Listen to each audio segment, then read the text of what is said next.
Senior Fellow at the Institute for Global Affairs, Mark Hanna. Mark, good to see you again. Let's start with Secretary of State Blinken and his trip to the Middle East. He's been back there a number of times since the war began in October.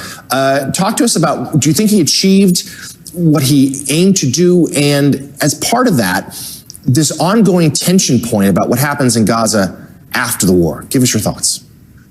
Sure. Well, what he ostensibly aims to do with this trip is to prevent the widening of the war, right? That's a much more achievable objective than, say, incentivizing the Israeli leadership to end the war or to bring, the humanitarian catastrophe in Gaza to an end and also bring the hostages home. That's a feat, a diplomatic feat that he hasn't set out to do. I do think Secretary Blinken has been quite deft in his use of diplomatic leverage.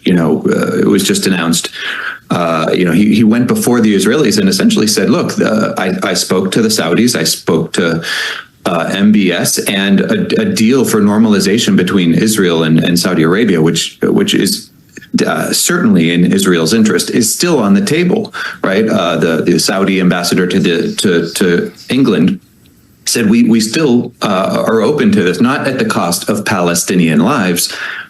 So Blinken is using the leverage that he has, the relationship with Saudi Arabia that the United States has, in order to create pressure on Bibi Netanyahu and do it in a way that doesn't that allows him to save face. Right, he wants to be the one who rescues this deal with Saudi Arabia.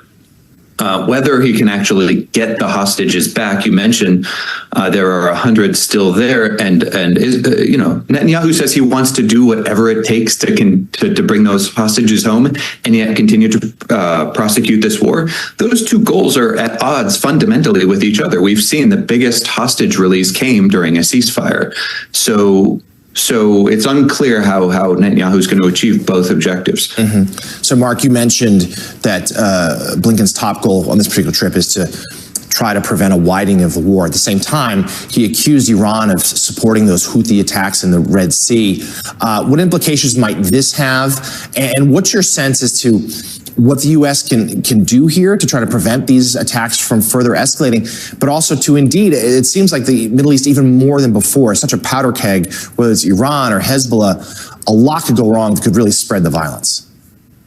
Sure, and I've traveled to Lebanon. I've been very close to Hezbollah training camps. Actually went on a trip for the White House when Joe Biden was vice president.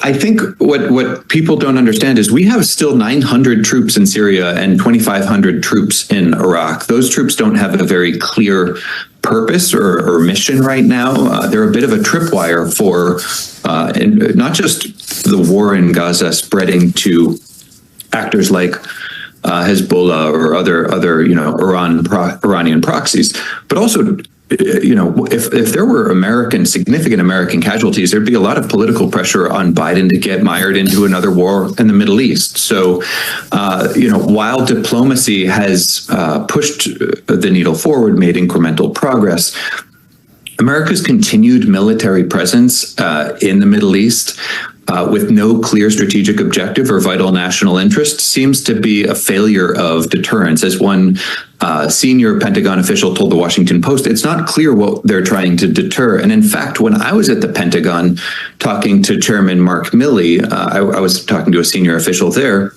Milley had just come back in March from a trip to Syria, reassuring those 900 soldiers that their mission was important. But one person privately told me, you know what?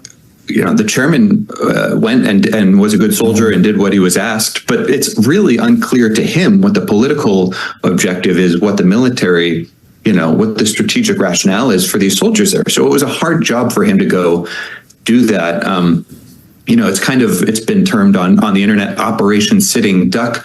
I think we owe those service members as well as the American people a clearer explanation of what the American presence is there, because while diplomatic power seems to be wielded strategically by Blinken, our hard power in the Middle East seems counterproductive. All right. We appreciate the insights as always from Senior Fellow at the Institute for Global Affairs, Mark Hanna. Mark, thank you. We'll have you back again.